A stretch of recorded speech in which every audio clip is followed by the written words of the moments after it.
everybody? Mr. Wagstaff. All right. So, this may not be necessary to take a whole day to talk about it, but since it's more current events and people reference it all the time, it's important to understand how impeachments work. So, we're going to talk about Bill Clinton's impeachment and why he was impeached and the story behind it. It is, adult content, I guess. But it's nothing too awful, nefarious. It's one of those things that if it wasn't the president, we'd probably just not really talk about it. But since it's the president, you have to. If you can talk about people being assassinated, you can talk about people getting in trouble for doing some extracurricular activities outside of their marriage. With that being said, that is not why Bill Clinton got in trouble. We had mentioned yesterday that when the government was shut down, that Bill Clinton had we'll just say an inappropriate relationship with a White House intern. Yes, Bill Clinton is married to Hillary Clinton, and he has an inappropriate relationship with somebody that's not his wife, and yes, that is an affair. All of that is true, all right? We're going to get to that today. So keep in mind, as we talk about, Bill Clinton is going to get in trouble here in the latter part of his second term in office. At the start of this story here today, that situation with Monica Lewinsky, his little fling he had with her, nobody knows about that. That's between Bill Clinton and Monica Lewinsky, and nobody knows anything about it. Right? So that's what we're going to pick up at today. All right. So, if you remember Newt Gingrich yesterday, we had talked about he is the Speaker of the House. Newt Gingrich absolutely hates Bill Clinton. Can't stand Bill Clinton. He had that contract with America concept. He is trying to basically take the power from Bill Clinton and use it himself. So, there's this power struggle. Bill Clinton is a Democrat. House and Senate are still predominantly Republican. So after the government shutdown makes Newt Gingrich look bad, he lost that one. He is out to get Bill Clinton. So this is where it gets shady. This is the stuff, and it starts here in the 90s, of the extreme partisan politics. This is when it just gets ugly, and you still see it up to present day from both sides. They're both awful. So they're more interested in winning than doing what is right for the American people. And while if they can do both, win and do what's right for the American people, that's great. But sometimes I really wonder if they could win, but it doesn't benefit the American people, will they do it? Absolutely. If they're willing to win and it somehow hurts the American people, would they still do it? I'm an optimist, and I would love to say no, they wouldn't, but I'm not sure on that. Politicians today, I feel like it's gotten worse. There's always been extremes, but let me just tell you this story and stop trying to predict the future like I tend to do. All right. So, Newt Gingrich doesn't like Bill Clinton. Feels like he got showed up, not happy about it. So they're like, we know this Bill Clinton guy's doing shady stuff. We know it. So, what they do is Newt Gingrich, with taxpayer money, they hire a private investigator to go investigate Bill Clinton. They don't know that he's done anything wrong, but they're going to find it. Surely he's done something. So they hire a private investigator that just follows Bill Clinton around. Find dirt on Bill Clinton so we can, get him in trouble. If you're Bill Clinton, you know that they've hired a guy, and the guy's name is Kenneth Starr, all right? Kenneth, and I think I've misspelled it a couple of times. I'm pretty sure Kenneth Starr's name is spelled with 2 R's, and I've misspelled it all over the place because that's what I do. But Kenneth Starr is a private investigator that has been hired by the Republicans to go find dirt on the president. So he just follows Bill Clinton around all day, in my mind, and you do anything wrong? And Bill Clinton's like, why are you here, man? Just leave me alone. So Kenneth Starr goes digging into anything he can find on Bill Clinton, all right, to get him in trouble. The closest he gets to any illegal activity that Bill Clinton has done is a situation with Whitewater. So at first they love to keep saying the word Whitewater over and over because what's it sound like? Watergate, big conspiracy. It's not. Here's what happened. So in the 1970s, Bill Clinton had bought an apartment complex. All right. I believe the rule was Bill Clinton had to wait 2 years before he was allowed legally to sell that apartment complex for a profit. He sells that apartment complex 22 months later, does not wait the mandatory 2 years. Dum, dum, dum. Because of that, that is now going to be an illegal act that he did. And when he... Hold on one... Sorry, my kids were about to beat each other to death upstairs. I had to pause that and go break up one of the many prison riots that take place here between my 4-year-old and my 7-year-old on a daily basis. Anyway, so Bill Clinton sells this apartment complex 22 months after he buys it. He has to wait 24 months. Now, technically, this is breaking the law. So Kenneth Starr presents this to Newt Gingrich and is like, hey, got him. All right. And Newt Gingrich is like, man, this isn't enough. There's nothing here. Like, this is just bad business practices from like 20 years ago. Nobody's going to care about this. This isn't a thing. And it's like, so there's nothing else illegal you got on him. He's like, nope. He's like, man, I wish we had some dirt on him. The Kenneth Starr's like, well, I got dirt on him. I just don't have anything illegal on him. And Newt Gingrich is like, what you got? He's like, well, you remember when that government shutdown was taking place? I've heard from a really good source that Bill Clinton may have hooked up with an intern in the White House while that was taking place. And Newt Gingrich is like, yes, let me use that to my advantage. All right, so there is...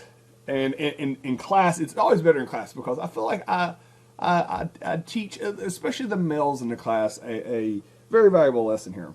So, as I'm saying this, since you're watching this individually, you'll know that the girls watching this are like, yeah, Mr. Wagstaff is right. And guys are like, nah.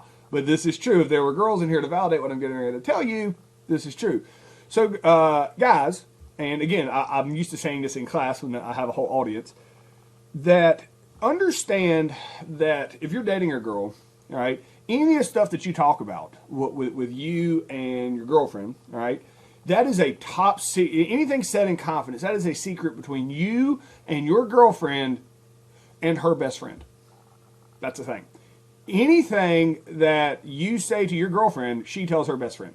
Girls all have a best friend that they tell everything to. Now, let me clarify here, asterisk, since I'm not in class to field questions. There's always, I always have a girl that's like, no, absolutely not. That's not me. I'm not, nothing is an absolute when you talk about human nature at all. So let me clarify that. But most girls, all right, they, and if we're in class, would validate this for you guys, will tell their best friend everything. Everything. There is no filter of what girls will tell their best friend. There is none. Now, also, if you're the best friend who gets privileged information, that information in girl code goes to the grave with you. Like, girls, their best friends do not betray their best friends. That's not a thing. So they're going to be like, tell them nuclear secrets. Nobody else is going to find out about it. All right? So this Monica Lewinsky has told her best friend everything about what happened with her and Bill Clinton, in ridiculous details. Well, here's the problem. Monica Lewinsky has the worst best friend of all time. Newt Gingrich pays Monica Lewinsky's best friend to record Monica Lewinsky telling her everything that happened. Again, so Monica Lewinsky is not ratting out the president or anything like she understood, and this is years after the fact. This is a few years later. So Monica Lewinsky, it's a completely consensual relationship. I want to really put that out there with the Me Too movement. It was not the same as in, there was no, it wasn't like this relationship happened with promises to Monica Lewinsky that she was going to move up the chain or get a job or she was pressured into anything. It was a consensual relationship by all parties involved is how it has always been presented. But Monica Lewinsky tells her best friend everything, and her best friend records it and then turns it into Newt Gingrich, all right? Or Kenneth Starr, who gives it to Newt Gingrich. This is awful. So, it's shady. It's like high school level stuff. So they have him on tape, or Monica Lewinsky confessing to all this stuff. Now, has Bill Clinton broken a law? No. There's no. Did he have an affair? Yes. Is this grounds for divorce and stuff like that? Absolutely. But as far as criminal activity, is this illegal? No. So, Newt Gingrich says, hey, it's about time to talk about another budget. I think this is around 1998. So he's like, hey, Bill Clinton, come on down to the House of Representatives. Let's talk about the budget. So Bill Clinton's like, all right, it's battle time. Bill Clinton's oblivious to all this. All right, he doesn't know what's taking place. He goes down to Capitol Hill. He goes down to the Capitol. They swear him in. Puts his hand on the Bible because he's going to talk about the budget, money. All right, and he thinks he's going to have a money argument. As soon as they swear in, he's on national TV. Newt Gingrich is like, "Did you hook up that Monica Lewinsky chick?" Immediately, guess what Bill Clinton's going to say? No. And they're like, what do you mean, no? And he's like, no. And they're like, can you clarify? No. And he's like, and he famously says, I did not have sexual relations with that woman. Like, who's going to rat him out? Like, Monica Lewinsky, she's cool that she's moved on. She's doing her own thing. She's out of school now, out of college. Like, what you going to do? He has no idea that they have it recorded. Bill Clinton says nothing happened. Then they can pull out the tapes and prove that it did happen. All right? That something did happen. He just broke a law. Perjury. He was under oath, and he lied. They're going to impeach Bill Clinton for lying under oath over an affair that in no way affects anything. This is gotcha games. This is, from this point on, you just got ridiculous levels of partisanship. But, so this is a picture of Kenneth Starr. And so Kenneth Starr could not find that the president had done anything wrong with Whitewater, but did find he had an inappropriate relationship with the intern. Clinton denied it, but the intern said it happened. It really kind of, again, like, she got back into a corner after this and had to, like, she's just trying not to go to jail herself. Like, she wasn't going to lie about it, but she got suckered in by her best friend recording stuff. Clinton gets impeached, all right? Clinton gets impeached for this, which means he gets put on trial, all right? All the Republicans have him right where they want him at, and they're like, oh, we're going to get him. So keep in mind, this is only the second time an impeachment has ever taken place. The first was Andrew Johnson after the Civil War, all right? Nixon would have been impeached, but he quit. Then Bill Clinton is going to be the second president that gets impeached. So Bill Clinton gets impeached. They have the ability to kick him out of office. 100% they can kick him out of office. However, they're like, wait a minute. Are we really about to kick this guy out of office for cheating on his wife? I mean, we're all politicians. Who here hasn't cheated on their wife? It's awful. So they decide, you know what? Nah, we don't want to start going down this road. So they find him not guilty, and he goes back to being the president. So for like the last little bit of his time in office, he basically just sits there and stares at a wall around 1999 into 2000. But he is really has no ability to move forward after this. As far as impeaching the president really just takes a lot of wind out of the sails. So everybody's always like, hey, you got a picture of Monica Lewinsky? And I do. I can tell on my next slide I have a picture of her. I'm not going to show it to you. I'm going to pause. I'm going to skip over. I'm not going to show it to you. And the reason I'm not, you can go Google her. So Monica Lewinsky has never recovered from this politically. All she is known as is the chick that hooked up with the president. To present day, nobody has ever employed her. She's never been able to get a job because she is associated with this. Bill Clinton goes on and gets to be the president. All right. Bill Clinton gets to go be a liaison to all types of stuff, to help out in Barack Obama's administration. Hillary Clinton gets to go and run for president herself, but Monica Lewinsky, because she is associated with this situation, is completely ruined, and it's not fair. She made the statement. I think she's added that she is the first person to really be like nationally internet bullied, and I think she's right. She's tried to have she's moved to Canada. All right, she's a little older than I am. She's probably about maybe 10 years older than us, so she's probably about 45 years old. She's had to move to Canada. She's had to have multiple individual jobs. But if you really look at it, it's shameful that the double standard for two people who were both consenting adults, and one of them did something wrong. Like she was single. She was like 22, I think, at the time. She was single. She's a college student. She liked the president. It was a consensual relationship. The fact that her life got ruined by it, and Bill Clinton's didn't, I think says a lot about the innate racism that does still exist in our society. Because everybody's like, yeah, high five Bill Clinton, and then you look at Monica Lewinsky, you're like, oh. That natural reaction, I think, is a very telling sign that America still has a lot to do on the grounds of equality with sexism. So for that reason, I'm not going to show you a picture of her, because there's no reason to show you a picture of her. Why? Why do you want to see a picture of her? You ever want to see a picture of a old dead white guy? They're like, oh, here's Alexander Hamilton. Like, oh, I've got to see a picture of this guy. No. But when you talk about this type of scenario, everybody's like, what's she look like? I ain't going to show it to you. You can go Google it, but I ain't going to speak. Alrighty. So we come to the 2000 election. All right. So Al Gore is going to run for president in 2000. All right. Let me get you a picture of Al Gore right here.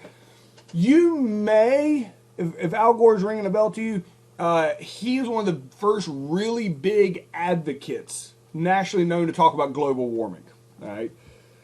So Al Gore was Bill Clinton's vice president. All right. So Al Gore, Bill Clinton's vice president. So after Bill Clinton had served 2 terms, Al Gore is going to run for office. So people didn't really mind Bill Clinton's policies. They'd got the whole thing with Monica Lewinsky and all that. People were tired of it. They were wanting to move on. They didn't really like Bill Clinton, but they didn't mind his policies. Al Gore is like a personality-less Bill Clinton. So Al Gore kind of seems like a robot. He's going to come out. He's going to do a lot of the same stuff that Bill Clinton's going to do. He's going to lose in 2000, by the way, and he's going to lose to George W. Bush. George H.W. Bush's son.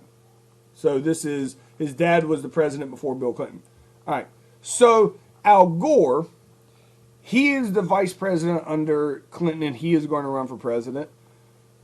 So one of the funny things that if you ever look for Al Gore and like you type in Google like random things about Al Gore, there's this joke that Al Gore claimed in the election that he invented the internet. So this just goes to show how awful of a personality that Al Gore has. It's not a bad personality, just an absence of a personality. Bill Clinton, coolest guy around. Everybody wanted to be friends with Bill Clinton. Al Gore, kind of a stick in the mud, kind of a nerd guy that doesn't have a lot of personality. So when he's running for president, they try to make him seem more exciting. So his speechwriters realized, so one of the things that Al Gore had done is he had invested in a company in the early 1980s that will eventually go on to help invent the modern internet. So they're like, all right, we're going to make a joke in your speech where it's like, hey, since I invested in this internet, basically I invented the internet. Like, ha ha ha, I invented, like it's a joke. Well, he doesn't tell jokes, and his delivery is so dry, he's like giving a speech and he's like, I invented the internet.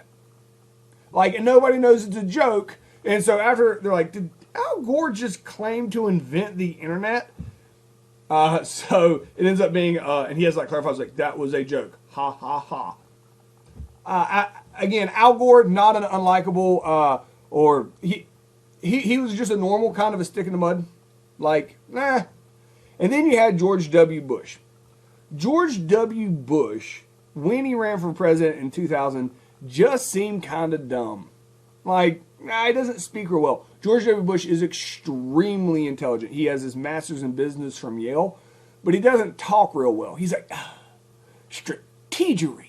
Like, he's not a great public speaker. He's not bad, but he talks with a Texas accent, so everybody automatically deducts 15 to 20 IQ points if you have a Southern accent. So he comes across like he's just happy to be there, like, ha. Really, it came down in 2000, and it was super close. It came down to who did you trust more, George Bush or Al Gore? America probably going to trust more George W. Bush. However, big controversy in 2000. The same thing happened in 2000. It was so crazy. This is like in U.S. history, like, oh, the 2000 election is so crazy. Same thing happened in 2016. More people in America voted for Al Gore, but George Bush won. Just like it happened in 2016, more people in America voted for Hillary Clinton, but Donald Trump won. The reason is because it's about how many states that you win. So like in the states that Al Gore would win, he'd win like 100% of the vote. States that George Bush would win, he'd win 60% of the vote, and Al Gore would win the other 40%. But since he won the majority of that state, he gets all that state's votes. All right? So the popular vote does not determine the presidency. It's how many states that you can win. So in 2000, Al Gore, more people voted for Al Gore, but it came down to Florida. Whoever wins Florida wins the presidency. It's like within a few thousand votes in Florida, all right? And George Bush wins Florida, so therefore he becomes president. Al Gore challenges it and makes Florida recount again and recount again and recount again. They're like paper ballots, and they're like, I don't want to count anymore. So finally, the Supreme Court steps in Bush v. Gore, and they say, nah, you've done counted 50 times. George Bush won. He won narrowly, but he won. George Bush is the president. So George W. Bush comes in as the president and is elected in 2000, becomes the president early 2001. A lot of people think when you win a presidency that narrowly, you're not going to be a super important president because it was so narrow. Well, it's 2001. Even though we're 2 decades away from it, just that year, you know what's getting ready to happen. He's going to have been president for about 7 months when the terrorist attack on September 11th, 2001 happened, and is going to fundamentally change America from that point forward. All right, that's as far as we're going to get today. See you guys.